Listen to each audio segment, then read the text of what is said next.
Hello दोस्तों, स्वागत है आपका हमारे YouTube channel Zoya online service में। तो यूपी पेंशन को लेकर एक नया नियम जारी कर दिया गया है, एक नया कानून बना दिया गया है।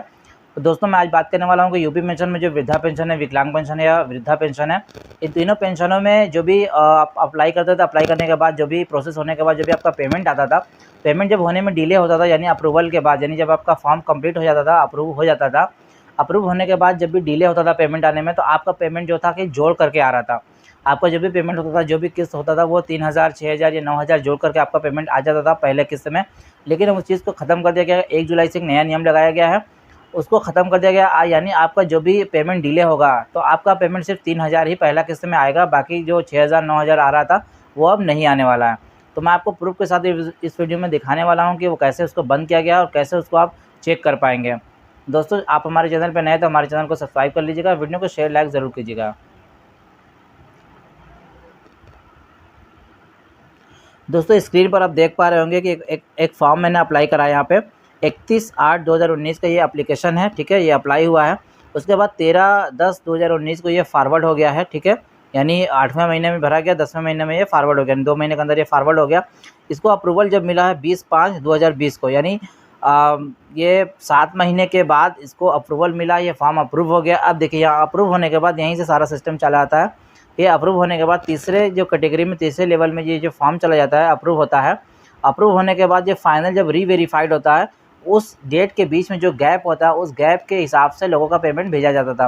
लेकिन यहाँ पे आप देखेंगे कि 20 तारीख को जो ये तीसरे में जो लेवल में अप्रूव हुआ है 20/5 को, उसके बाद जो रीवेरीफाइड हुआ है 19/1 को हुआ है, ठीक है। तो यहाँ पे आपको सीधा 7-8 महीने का जो गैप दिख रहा है, इस गैप में क्या होता था कि पहले लोगों का जो गैप होता था, उस गैप में लोगों का जो भी अमाउंट बन रहा था वो अमाउंट भेजा जाता था। जैसे मान लीजिए 8 महीने का गैप हुआ तो यहाँ पे इनके 3 किस्त बन गई। 8 महीने यानी 9वां महीना स्टार्ट हो गया तो इनकी 3 किस्त बन गई।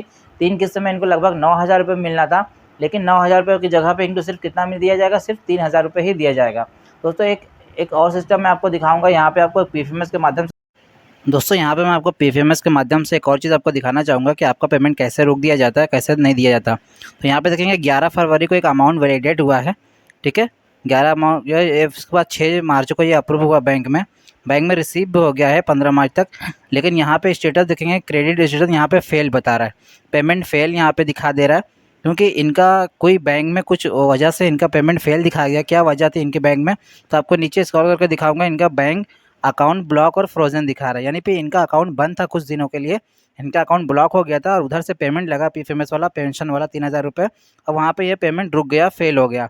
तो दोस्तों इसके बाद आपको दिखाऊंगा कि दोबारा जब पेमेंट बना 3 महीने बाद, 3 महीने बाद जो इनका पेमेंट बनता है 3000 रुपये, उस अमाउंट में इनको 3000 ये वाला और 3000 पिछला वाला जोड़ करके 6000 रुपये देना चाहिए था, लेकिन वो 6000 नहीं आया, सिर्फ 3000 रुपये ही आया है। तो यहाँ पे देखेंगे 29 जून को दोबारा से इनका पेमेंट बना, वैलिडेट हुआ, अप्रूव हुआ एजेंसी में, ठीक है, 5 जुलाई को अप्रूव हुआ, बैंक रिसीव हुआ। अब पेमेंट में क्या आया, ये 3000 रुपये देख रहे हैं दोस्तों, यहाँ पे आपको 3000 रुपये का अमाउंट दिख रहा है। तो इस तरह से अगर आपका अकाउंट पहले से बंद है, ब्लॉक है, बंद है किसी वजह से, आपका डीबीटी एनपीसीआई नहीं है, तो दोबारा से आपका जो पेमेंट आएगा सिर्फ 3000 रुपये आएगा, वो पहले वाला पेमेंट नहीं दिया जाए। तो दोस्तों ओवरऑल यही मैं आपको बताना चाहता हूँ कि जो भी पेंशनर्स हैं, जिनके भी पेंशन में डिले होते थे, वो पेंशन, उनका जो पेमेंट अमाउंट बन रहा था वो अमाउंट अब नहीं भेजा जाएगा। तो दोस्तों अगर आपका अभी हाल ही में बहुत सारे लोगों का ये प्रॉब्लम आ रहा है कि उनका डीबीटी और एनपीसीआई लिंक ना होने की वजह से उनका पेमेंट रुक गया है, तो उनका पेमेंट जो रुका हुआ है, अब मान लीजिए पहले क्या होता था कि जो पेमेंट रुक रहा था वो पेमेंट बाद में, जब तीसरे महीने के बाद, जब तीसरे महीने फिर दोबारा से जब पेमेंट भेजा जाता था, फिर पुराना पेमेंट भी साथ में लगा करके भेज दिया जाता था। लेकिन अभी क्या है कि अगर आपका एनपीसीआई और डीबीटी के वजह से या फिर आपका अकाउंट बंद होने की वजह से अगर आपका पेमेंट रुक जाता है, आपका पेमेंट नहीं आता, तो नेक्स्ट किस्त जो आएगा उसमें आप सिर्फ आपको 3000 रुपये ही मिलेंगे, बाकी जो पिछला अमाउंट है वो ख़त्म कर दिया जाएगा, वो मतलब ब्लॉक कर दिया जाएगा, उसको आपको पेमेंट नहीं मिलेगा दोस्तों। तो इस तरह से अगर आप अपना अमाउंट बचाना चाहते हैं, पेंशन का आपका 1 रुपया भी नुकसान नहीं करना चाहते हैं, तो अपना account day by day update करते रहिएगा। अपने अकाउंट में जो भी परेशानी, जो भी कोई प्रॉब्लम हो उसको दूर करते रहिएगा। कभी एनपीसीआई या डीबीटी वाले प्रॉब्लम हो, उसको किस्त आने से पहले उसको सही करा लीजिएगा। अगर आपका अकाउंट बंद है तो उसको चालू करा लीजिएगा। मतलब अदरवाइज़ अगर आपका ये सिस्टम, अगर बैंक का गड़बड़ी होता है तो आपका जो अमाउंट होता है पेंशन वाला, वो पेंशन आपको नहीं मिलेगा दोबारा, उसको बंद कर दिया गया है। दोस्तों अभी हाल ही में जून में जो विधवा पेंशन लोगों का भेजा था, बहुत सारे लोगों का अभी डीबीटी एनपीसीआई लिंक नहीं है। अभी क्या होता था कि पहले बैंक अकाउंट के नंबर से ही पेंशन का पैसा भेजा जा रहा था, लेकिन अब क्या है कि आधार सेटिंग से जो भी अकाउंट आपका एक्टिव होगा उस अकाउंट में पैसा चला जाएगा। आधार के माध्यम से पैसा भेजने के बाद यहाँ पे विधवा पेंशन बहुत सारे लोगों का रुक गया है, बहुत सारे लोगों का पेंशन अभी बाकी है, नहीं आया है। क्यों नहीं आया है? उनका एनपीसीआई और डीबीटी अकाउंट में लिंक नहीं है। अब क्या है कि उनको ये पैसा दोबारा मिलना नहीं है। अगर किसी भी वजह से पेमेंट नहीं आया है, तो अब नेक्स्ट किस्त जो भी आएगा जुलाई अगस्त सितंबर वाला, उसमें क्या होगा कि आपका जो अमाउंट है 3,000 रुपये वो नहीं आएगा। जो किस्त वाला अमाउंट होगा वो सिर्फ आएगा 3,000 रुपये, 6,000 आपको नहीं मिलना है।